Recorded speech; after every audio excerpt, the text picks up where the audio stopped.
सोचिए, एक ऐसी विशाल भट्टी के बारे में जिसमें अगर हम 10 किलो साधारण कोयला डालें हम्म। और उसे जलाया जाए, और जब उस भट्टी की आग बुझे तो राख के बजाय हमें 12 किलो ऐसा नया और बेहतरीन क्वालिटी का कोयला मिले जो पहले से भी यानी कहीं ज्यादा ऊर्जा दे सके।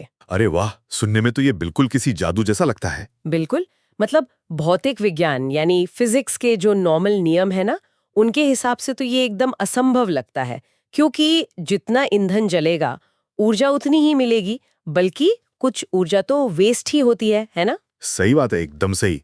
लेकिन 6 अप्रैल 2026 की जो तारीख है वो भारतीय विज्ञान के इतिहास में इसलिए दर्ज हो गई है क्योंकि तमिलनाडु के कल्पक्कम में ठीक ऐसा ही कुछ हकीकत में बदल गया है। ये एक बहुत बड़ी उपलब्धि है। हाँ, वहाँ भारत के स्वदेशी प्रोटोटाइप फास्ट ब्रीडर रिएक्टर यानी PFBR ने पहली बार क्रिटिकलिटी हासिल कर ली है। तो आज की इस विस्तार से चर्चा में हमारा मकसद यही है कि हम इस मुद्दे की तह तक जाएं। बिल्कुल जाएंगे।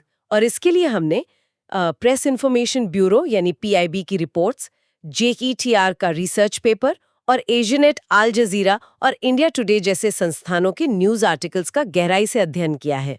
मिशन यही है कि बिना किसी भारी भरकम साइंटिफिक भाषा में उलझे ये समझा जाए कि आखिर ये फास्ट ब्रीडर रिएक्टर क्या बला है और ये भारत के भविष्य के लिए एक गेम चेंज क्यों है। तो चलिए इसको थोड़ा विस्तार से समझते हैं। यहाँ सबसे हैरान करने वाली बात यह है कि ये जो क्रिटिकलिटी शब्द है ना, ये अपने आप में बहुत महत्वपूर्ण है। जब भी किसी न्यूक्लियर रिएक्टर की बात होती है तो देखिए ये शब्द एक बहुत बड़े मील के पत्थर की तरह इस्तेमाल होता है। थोड़ा आसान भाषा में अगर इसे समझें तो। हाँ, देखिए साइंटिफिक पॉइंट ऑफ व्यू से किसी भी न्यूक्लियर रिएक्टर के बनने का ये सबसे संवेदनशील और इम्पॉर्टेंट फेज होता है। क्रिटिकलिटी हासिल करने का सीधा सा मतलब बस ये है कि उस रिएक्टर के कोर के भीतर जो न्यूक्लियर चेन रिएक्शन है वो अब अपने आप को खुद संभालने और आगे बढ़ाने के लेवल पर पहुंच गई है। अच्छा, मतलब अगर इसे आम जिंदगी के एक उदाहरण से समझा जाए तो जैसे गाड़ी के इंजन को स्टार्ट करना होता है। हाँ, बिल्कुल। जब गाड़ी ठंडी होती है तो पहली बार स्टार्ट करने के लिए चाबी घुमानी पड़ती है, बैटरी से एक स्पार्क देना पड़ता है। लेकिन एक बार जब ईंधन जलने लगता है और इंजन स्टार्ट हो जाता है तो फिर वो खुद ब खुद चलने लगता है ना, उसे बार बार चाबी घुमाने की जरूरत नहीं पड़ती। एकदम सही एनालॉजी दी है। न्यूक्लियर रिएक्टर में भी क्रिटिकलिटी वही अवस्था है जहां पर चेन रिएक्शन एकदम स्टेबल और कंट्रोल तरीके से अपने आप चलने लगती है। और ये कोई छोटा मोटा एक्सपेरिमेंट नहीं है। ये BHEL द्वारा बनाया गया 500 मेगावाट इलेक्ट्रिकल यानी MWE का एक बहुत ही विशाल रिएक्टर है। तो क्रिटिकलिटी का आसान मतलब ये हुआ कि कंस्ट्रक्शन का काम अब खत्म हो चुका है और अब ये रिएक्टर अपने टेस्टिंग और ऑपरेशनल फेज में आ गया है। Oh wow! लेकिन इस सब में बहुत ही लॉजिकल सवाल उठता है, मतलब एक पुशबैक देना चाहूंगी मैं यहाँ पर। हाँ, बताइए। अभी हमने बात की कि ये रिएक्टर जितना फ्यूल इस्तेमाल करता है उससे ज्यादा फ्यूल बनाता है। हाँ, बिल्कुल बनाता है। लेकिन रुकिए, ये तो सरकार किसी परपेचुअल मोशन मशीन जैसा लग रहा है। भौतिक विज्ञान इसकी इजाजत कैसे देता है? मतलब थर्मोडायनेमिक्स के रूल्स का क्या? ये काफी दिलचस्प सवाल है और इसका जवाब फिजिक्स के बहुत ही खूबसूरत हिस्से में छिपा है। देखिए, इसे समझने के लिए पहले थोड़ा सा ट्रेडिशनल रिएक्टर्स की तरफ देखना होगा, जो हमारे आम रिएक्टर्स होते हैं ना, जिन्हें PHWR कहते हैं, प्रेशराइज्ड हैवी वाटर रिएक्टर्स। हाँ, वही। तो वो सिर्फ प्राकृतिक यूरेनियम यानी नेचुरल यूरेनियम का इस्तेमाल करते हैं और उनकी सबसे बड़ी दिक्कत ये है कि वो उस यूरेनियम का सिर्फ 1% हिस्सा ही खपत कर पाते हैं। Wait, really? सिर्फ 1%? बिल्कुल। बाकी का 99% हिस्सा एक तरह से न्यूक्लियर वेस्ट बन जाता है, क्योंकि नेचुरल यूरेनियम में एनर्जी देने वाला फिसाइल मटेरियल U-235 सिर्फ 0.7% होता है। बाकी सब U-238 होता है जो डायरेक्टली नहीं जलता। यानी हम ईंधन की इतनी बड़ी मात्रा को बस ऐसे ही वेस्ट कर रहे थे। ये तो बहुत बड़ा नुकसान है। यहीं पर तो ये नया फास्ट ब्रीडर रिएक्टर कमाल करता है। ये ट्रेडिशनल फ्यूल की जगह यूरेनियम प्लूटोनियम मिक्स्ड ऑक्साइड, जिसे मॉक्स फ्यूल कहते हैं, उसका इस्तेमाल करता है। और सबसे खास बात, इसमें किसी मॉडरेटर का इस्तेमाल नहीं होता। पुराने रिएक्टर्स में हैवी वाटर जैसा मॉडरेटर होता था जो न्यूट्रॉन्स की स्पीड को धीमा करता था, पर इसमें फास्ट न्यूट्रॉन्स का इस्तेमाल होता है।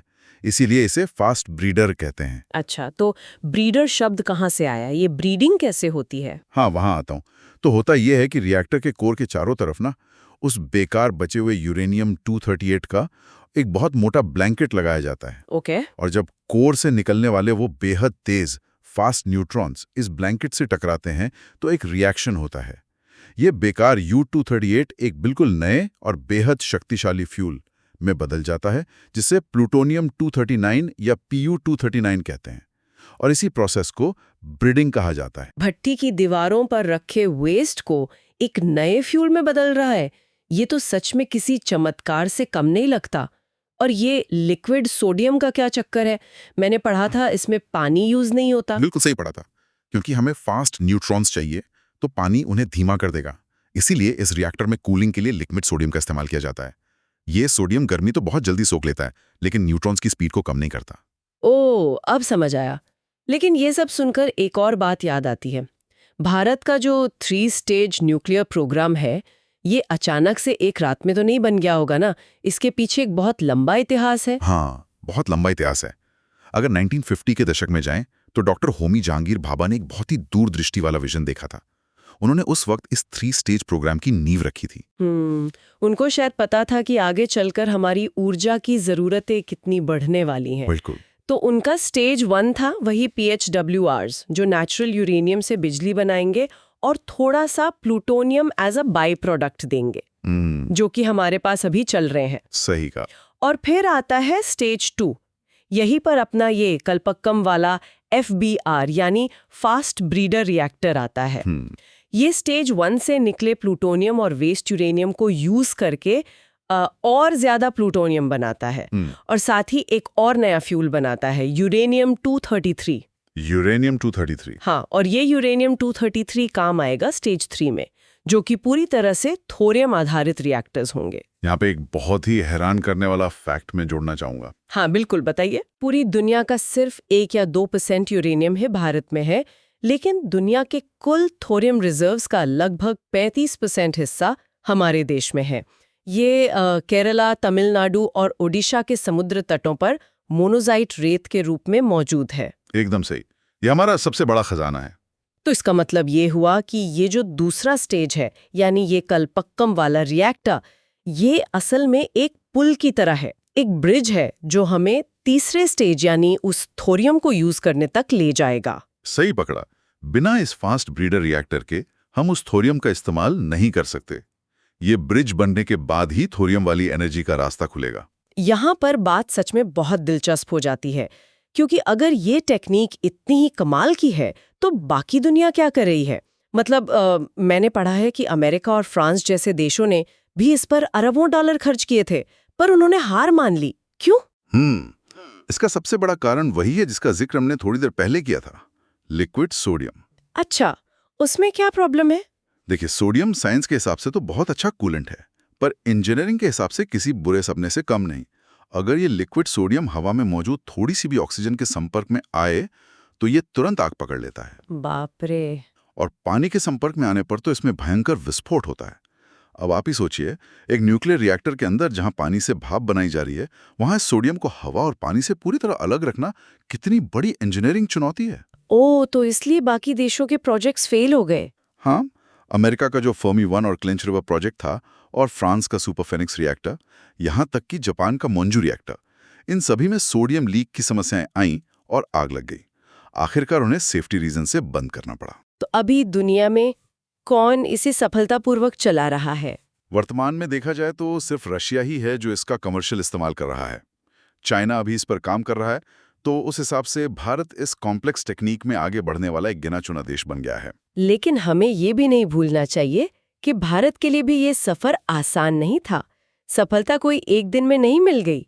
ये प्रोजेक्ट 2004 में शुरू हुआ था और इसमें कई दशकों की देरी हुई है। बिल्कुल, डिले तो हुआ है। शुरुआत में इसका बजट करीब 3,500 करोड़ रुपए था, जो बढ़ते बढ़ते 2019 तक 6,800 करोड़ से भी ज्यादा हो गया।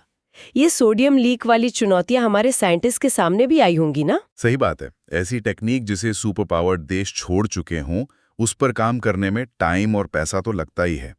लेकिन हमारे आईजी कार यानी Indira Gandhi centre for atomic research और भिविनी के साइंटिस्ट ने हार नहीं मानी। उन्होंने बिना किसी बाहरी मदद के इस पर महारत हासिल की है। यहां तक कि IAEA के प्रमुख राफेल ग्रॉसी ने भी इसके लिए भारत की तारीफ की है। ये तो वाकई में देश के लिए गर्व की बात है, पर आम लोगों को इससे क्या फर्क पड़ेगा? अगर हम इसको बड़े पैमाने पर देखें तो ये आम जनता के लिए बहुत ज्यादा मायने रखता है। अभी भारत की कुल न्यूक्लियर क्षमता सिर्फ 8.78 गीगावाट है, जो कि हमारी कुल बिजली का करीब 3.1% ही है, जो कि काफी कम है। हाँ, और आजकल जैसे जैसे डेटा सेंटर्स, AI और नई टेक्नोलॉजीज आ रही हैं, हमें 24 घंटे चलने वाली बेसलोड पावर की जरूरत है। सोलर या विंड एनर्जी अच्छी है, पर वो हमेशा अवेलेबल नहीं होती। रात में धूप नहीं होती और हवा कभी चलती है कभी नहीं। एग्जैक्टली। वहां पर न्यूक्लियर एनर्जी ही काम आती है, जो लगातार 24 घंटे सातों दिन बिना कार्बन एमिशन के बिजली दे सकती है। इसीलिए तो शायद सरकार ने न्यूक्लियर एनर्जी मिशन बनाया है, जिसका टारगेट 2047 तक 100 गीगावाट्स बिजली पैदा करना है, और साथ ही 2070 तक नेट जीरो एमिशंस का बड़ा लक्ष्य भी तो है। बिल्कुल, और इस लक्ष्य तक पहुंचने के लिए पॉलिसी लेवल पर भी काफी बड़े कदम उठाए जा रहे हैं, जैसे कि शांति एक्ट 2025 का मसौदा। हाँ, शांति एक्ट, उसके बारे में मैं पढ़ रही थी। इस एक्ट के जरिए और स्मॉल मॉड्यूलर रिएक्टर्स यानी SMRs के लिए जो 20,000 करोड़ रुपए का एलोकेशन हुआ है, इससे एक बहुत बड़ा बदलाव आने वाला है। अब कड़ी रेगुलेटरी निगरानी के अंदर प्राइवेट सेक्टर भी न्यूक्लियर फील्ड में आ सकेगा, जो कि इतने बड़े इन्वेस्टमेंट के लिए जरूरी भी है। तो इस सब का आखिर मतलब क्या है? अगर हम इस डीप डाइव की सारी बातों को एक साथ रखकर देखें, तो कलपक्कम का ये रिएक्टर सिर्फ एक मशीन नहीं है। ये भारत को ऊर्जा के मामले में आत्मनिर्भर बनाने का एक बहुत बड़ा मील का पत्थर है। बाहर से यूरेनियम मंगवाने की हमारी मजबूरी खत्म होने की तरफ ये एक कदम है। और सबसे बड़ी बात, हमारे अपने बीचेस पर जो थोरियम का इतना बड़ा खजाना पड़ा है, उसे इस्तेमाल करने का ये एक अकेला रास्ता है। ये सिर्फ साइंस की जीत नहीं है, बल्कि हमारी एनर्जी सिक्योरिटी की गारंटी है। सही कहा आपने, पर इससे एक बहुत जरूरी सवाल खड़ा होता है। कैसा सवाल? देखिए, हमने फायदों की तो सारी बातें कर ली, लेकिन सोर्सेज में एक ऐसी बात का भी जिक्र है जिस पर ध्यान देना जरूरी है। वो है थोरियम फ्यूल साइकिल से जुड़ी रेडियो एक्टिव कचरे, यानी वेस्ट की समस्या। अच्छा, लेकिन फास्ट ब्रीडर रिएक्टर्स तो वैसे भी कम वेस्ट पैदा करते हैं ना? हाँ, वो ठीक है, लेकिन जब हम फ्यूचर में थोरियम फ्यूल साइकिल पर जाएंगे, तो उसमें कुछ बेहद खतरनाक रेडियो एक्टिव बाय प्रोडक्ट्स बनते हैं, जैसे कि सीजियम-137, एक्टीनियम-227 और रेडियम। ओह, इन एलिमेंट्स का हैंडलिंग और स्टोरेज ट्रेडिशनल रिएक्टर्स के वेस्ट से कहीं ज्यादा कॉम्प्लेक्स और खतरनाक होता है। इनकी हाफ लाइफ और रेडिएशन के चलते इनको सदियों तक सेफ रखना एक बहुत बड़ा चैलेंज होगा। ये तो सच में सोचने वाली बात है। जैसे जैसे देश अपना वो 100 गीगावाट का टारगेट पूरा करने के लिए आगे बढ़ेगा, तो पूरी दुनिया की नज़र इस बात पर भी होगी कि भारत इस नए और बेहद खतरनाक रेडियो एक्टिव वेस्ट को सेफली स्टोर और हैंडल कैसे करता है। क्या हमारी आगे की टेक्नोलॉजी इस कचरे को पूरी तरह से सुरक्षित रख पाएगी? यही सबसे बड़ा सवाल है भविष्य के लिए। बिल्कुल। तो इन्हीं सब गहरे सवालों के साथ हम इस चर्चा को यहाँ ख़त्म करते हैं। इस विषय पर और ज़्यादा पढ़ना और इस वेस्ट मैनेजमेंट वाले पहलू पर सोचना काफ़ी दिलचस्प होगा। इस विस्तार से चर्चा में आज हमारे साथ जुड़ने के लिए बहुत शुक्रिया। उम्मीद है इस डीप डाइव से कुछ नया और महत्वपूर्ण जानने को मिला होगा।